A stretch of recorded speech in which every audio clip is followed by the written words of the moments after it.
As we all know, The Legend of Zelda is one of Nintendo's biggest franchises, and has been for a while. And yet, in the past almost 40 years, Zelda has had a grand total of 7 spin-off games.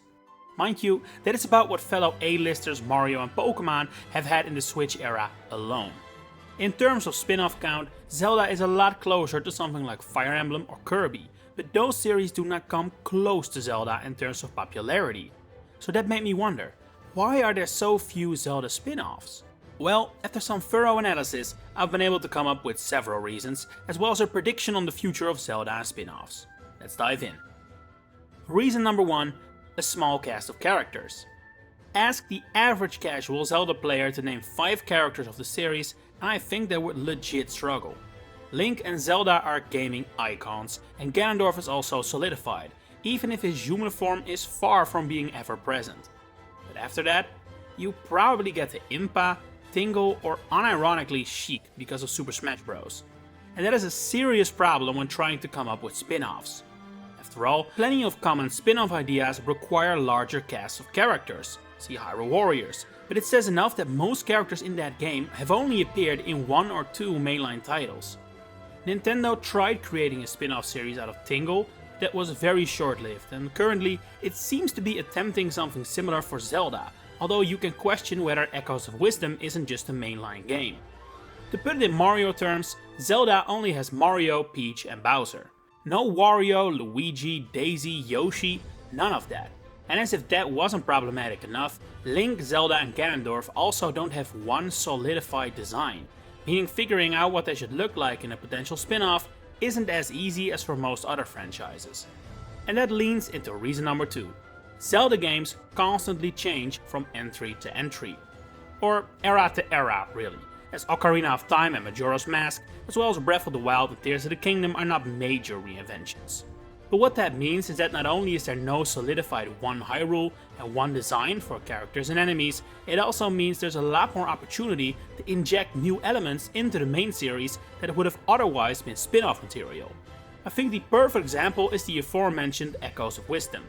I've seen mostly people calling this a mainline game, and I agree for what it's worth. But there's no Mario fan out there who considers Princess Peach Showtime to be a mainline game. Now, granted, that game strays a little further from series conventions than we've seen from Echoes of Wisdom, but had Showtime had Mario in the starring role, people would have considered it a mainline game.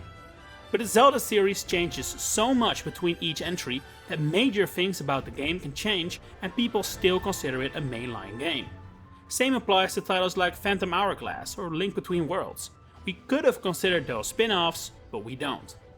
And this way of thinking, as well as the way the games are staggeringly different, also lends itself way better to ports and remakes than other series do. And so, Zelda more often gets ports or HD re-releases to fill gap years, as opposed to spin-offs. Don't forget, that's one of spin-offs' most important functions, filling up gaps in between main releases. On to reason number 3. The audience rules out genres. Yeah, that's you. And me. And everyone that buys Zelda. Generally speaking, Zelda's audience has always swayed a little older than say Mario or Pokémon, thanks to its slightly more mature and serious tone, and that definitely impacts the kind of spin-offs available to it. Zelda Party wouldn't work, and while recent years have made Zelda Kart feel a little more believable than in the early days, that still doesn't feel right if you ask me. No, RPGs, tactical strategy games, or hack and slash like Hyrule Warriors, that would suit Zelda much better, and would also appeal to the core Zelda audience, which, again, tends to be a little older. But of course, the more genres get ruled out, the less chances you get of finding an available and suitable studio to develop the game. We've yet to see whether Cadence of Hyrule is the beginning of collaborations like that, or whether this was a one-off, but the fact lifetime sales for the game are hard to find does suggest it wasn't a huge success. That said, it was of course more an indie title than a Zelda game, so standards of success are different. But my point is that for the majority of the series' life, there were really not many genres Zelda could have branched out in, further limiting its spin-off potential. But I say series life for a reason, because that also plays a big role. See reason number 4. Zelda's biggest break has been on Nintendo Switch. Just one look at this graph of the series sales shows how much Zelda's status has changed on the Switch. Not included here, but still very indicative of this, is that Skyward Sword has actually sold more on Switch than on the Wii, and that the spin-off Age of Calamity has sold more than a significant amount of mainline Zelda games. So that means that the idea of Zelda spin-offs being massively profitable for Nintendo has also definitely increased in recent years. But out of all moments in Nintendo's history, now might be one of the most tricky ones to launch a spin-off series. After all, this is the first time where there is no handheld system where you can try out smaller scale games on a smaller budget. Every game released for the Switch is a console game, and with that comes more expectations and higher budgets. And those are exactly the biggest risk factors going into a new spin-off series. Just look at Mario or Pokémon again.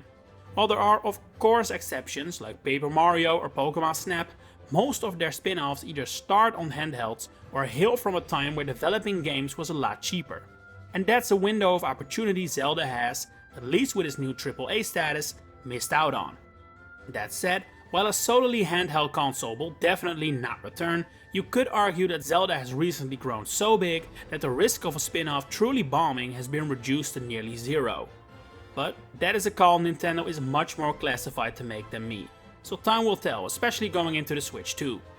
But another reason Nintendo hasn't yet made that call is number 5. Nintendo is saturated. Had Zelda with the same popularity not been Nintendo's third biggest franchise, but another company's biggest, it would have had plenty of spin-off titles by now. Sonic the Hedgehog and Final Fantasy have only sold a little more than Zelda in their lifetime, but have a lot more spin-offs. And series like Dragon Quest or Crash Bandicoot have sold even less, and they do as well. But that has all to do with them not being a flagship franchise, but the flagship franchise. Zelda didn't need to spin off or branch out because Mario, and to a lesser extent Pokémon, were doing it instead. That may sound like a small factor, but it's really not. As has been established multiple times throughout this video, the financial factor is arguably the most important when it comes to deciding whether a spin-off should happen or not. And for Nintendo, the incentive to squeeze Zelda for every cent it's worth is not there.